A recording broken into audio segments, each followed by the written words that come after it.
அனைவருக்கும் வணக்கம். நாம் இன்று பார்க்க போகிறது கொங்கு மண்டல சதகம் என்ற சிற்றிலக்கியம். ஏற்கனவே கொங்கு மண்டல சதகம் என்ற நூல் அறிமுகம் குறித்து சென்ற வகுப்பில் பார்த்தோம்.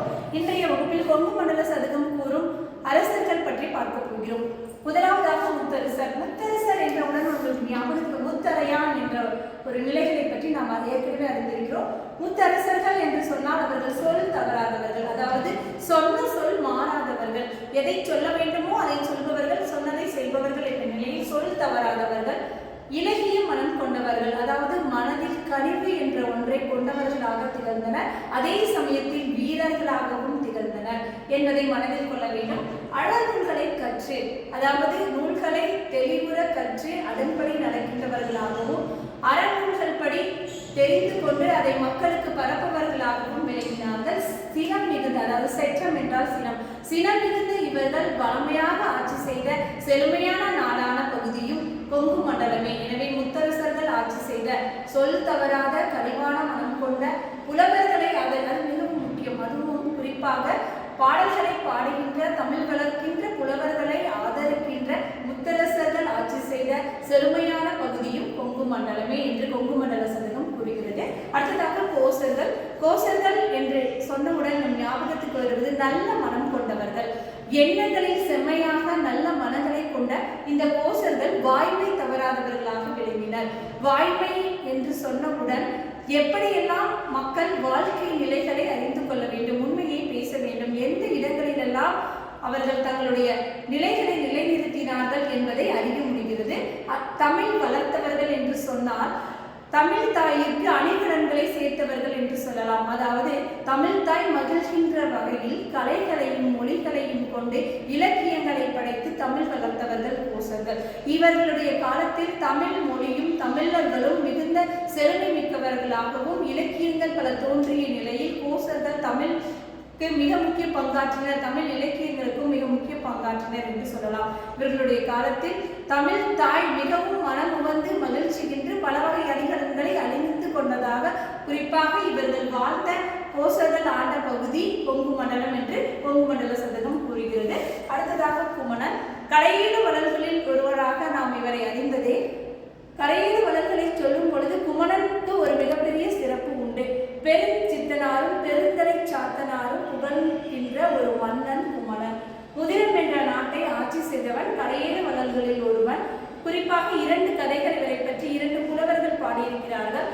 பெருஞ்சாத்தனார் என்ற புலவர் இவரிடம் சென்று பரிசில் பெற்று யானையை பரிசிலாக வேண்டும் என்று கேட்கும் பொழுது அவன் யானையை பரிசிலாக தந்தான். வேண்டுவதை வேண்டும் போது கொடுக்கக்கூடிய வள்ளல் குமணன்.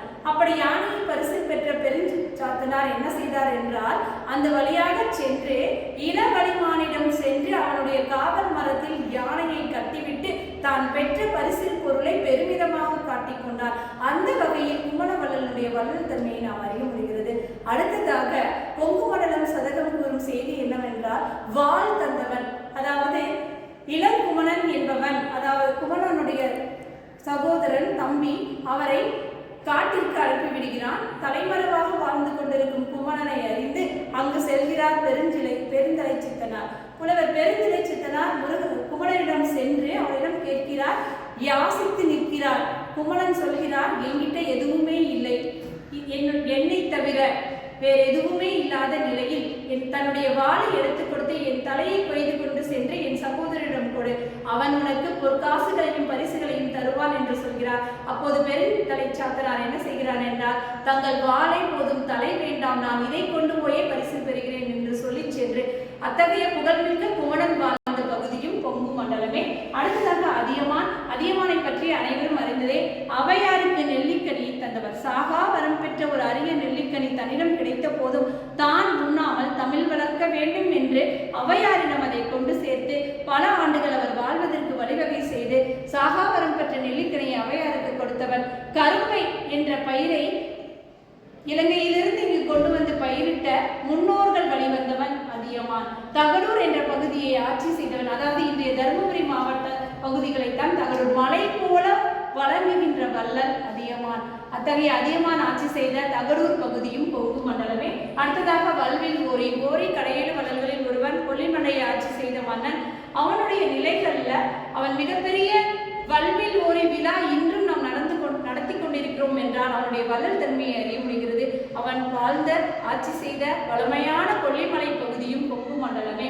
வளப்ப மிகுந்த ஒருவனாகவும் ஓயாது உழைத்து மக்களை காப்பவனாகவும் வல்வில் ஓரி மிகச்சிறந்த அரசனாக கடையேழு வள்ளல்களில் ஒருவனாக தென்படுகிறான். இவர்களை எல்லாம் பற்றி கொங்கு மண்டல சதகம் மூலம் அறிந்து கொள்கிறோம். கார்மேக கவிஞர் கொங்கு மண்டல பகுதியைச் சேர்ந்தவர் என்பதாலும் அத்தகைய பகுதியில் வாழ்ந்த மன்னர்களை பற்றியும் மிகச் சிறப்பாக கூறுகின்ற ஒரு நூலாக இந்நூல் அமைகிறது.